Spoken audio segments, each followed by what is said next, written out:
In the past few years, marami na po nag-predict na magkakaroon ng end of the world. Pero this is not the end of the world, but this is the beginning of the new earth. Dahil po, para sa akin kasi, mahalaga lahat ng living things dito sa mundong ito. Mahalaga bawat buhay ng individual na tao. Kung bakit, when I enter in a soul level, at nagkaroon ako ng purification ng human body in human soul, doon ko po nakilala si God at hiniling ko po sa Kanya na bigyan ako ng pagkakataon na itama yung mga mali at magkaroon ng new beginning. Dahil life is important. Kasi, maihambing natin po si God as a farmer. At the time na ginawa ni God yung mundo na to, nag-plant siya ng mga magaganda sa mundo natin. Lahat po ay mabubuti yung kanyang itinanim. Ngunit isang araw, nung nagkaroon nga ng temptation sa panahon ni Adam at saka ni Eve, kung bakit nagkaroon siya ng virus. Ibig sabihin, yung mga pananim niya ay naapektuhan ng negative energy o ng darkness. Kung bakit nagkaroon dati ng prediction na magkakaroon ng end of the world. Dahil po, kung kayo po ay isang farmer, mas madali po kasi na bungkalin yung buong farm mo at magtanim ka ng bago. That is the easy way na matanggal mo lahat ng mga insekto or mga virus na sa pananim mo. So that is the easy way para mag-restart. Pero paano kung ang farm ay nagsisimbolize ng mundo natin? Paano kung yung mga pananim sa farm ay nagsisimbolize ng lahat ng living things dito sa mundong ito? Including po tayo individually as a human. Kaya sabi ko kay God, bigyan mo ako ng pagkakataon to restart. Na makita ko yung mga mali at may tama yun. Kung bakit, this is not the end but the new beginning of the human world. At hindi man po madali yung naging journey ko para makita ko yung mga mali at may tama yun. Dahil as a human being na may human experience, ilang beses din po ako nag-trial and error para makita ko yung tamang solusyon o yung tamang sagot sa bawat problema. At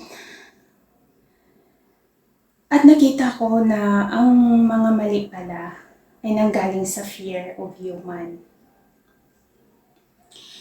Kapag nakita po natin or na-overcome natin individually yung fear natin in life, dito natin maiintindihan yung dark side natin at saka yung light side natin. Dahil po, every fear natin as we have individual fear in life dahil po yan sa mga past trauma natin.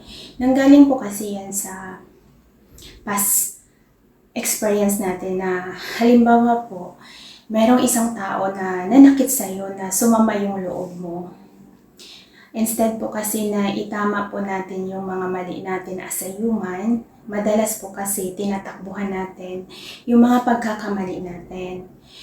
Without knowing na yung sama ng loob natin na yon ay nagkaroon ng wound, sugat sa soul natin. So doon niya naiiwan. So ang wound natin, yung problema na yon ay nagmamanifest po siya by itself. Kung bakit, when we analyze our life, meron talagang mga event na paulit-ulit sa buhay natin yung pagkakamali natin. Dahil po, ito yung mga problema natin na dapat sana natin lagyan ng solusyon, but instead to see the solusyon at magkaroon kayo ng knowledge and understanding, tumatakbo tayo as a human. Dahil po yan sa fear natin. Kung bakit diyan nagsimula yung virus ng mundo natin. Kung bakit nagkaroon ng duality. Dahil as a human, nag-base na lang po tayo sa outer reality natin at nakalimutan natin yung inner reality natin. Which is, si God pala. Yung connection pala natin kay God ay nasa puso natin. So that is our inner reality natin. Diyan natin siya makikita at diyan natin makikita ang lahat ng katotohanan sa sarili natin. As a human kasi, once na mag-base po tayo sa outer reality natin, nagiging denial po tayo. We can show people how good we are, but deep inside in our heart, magiging honest tayo. Alam ng puso mo at alam mo kung anong totoo. Kaya nga po sabi ko, kailangan mag-focus ng isang individual na tao sa puso niya to understand his or her own feelings deeper. Dahil kahit po na linggo-linggo ka man sa church or nagsisimba ka linggo-linggo, magiging honest po tayo sa sarili natin. Dahil hindi ko naman po nila lahat, pero meron talagang ibang individual na tao na after ng church, back to normal life. Nandun na naman yung galit sa kanya, yung sigawan dito, sigawan dyan, yung may galit ka sa puso mo, which is, what is the purpose? You go to the church and pray to God, tapos pag-uwi mo, gagawa ka naman ng hindi maganda, gagawa ka na naman ng kasalanan. Ilalagay mo na naman yung kaluluwa mo into the darkness. Nag-contribute ka na naman ng negative energy. So, what is the purpose? Yan po kasi yung dahilan kung bakit nagiging denial yung isang tao. Dahil wala po siyang, kumbaga, lack of knowledge and understanding to understand yung sarili niyang feelings, mentally and emotionally, kung bakit kailangan po ng isang individual na tao mag-inner focus para magiging aware siya sa kung ano yung nararamdaman niya. Dahil when you are aware of your own feelings, magiging aware ka din sa kung ano yung iniisip mo.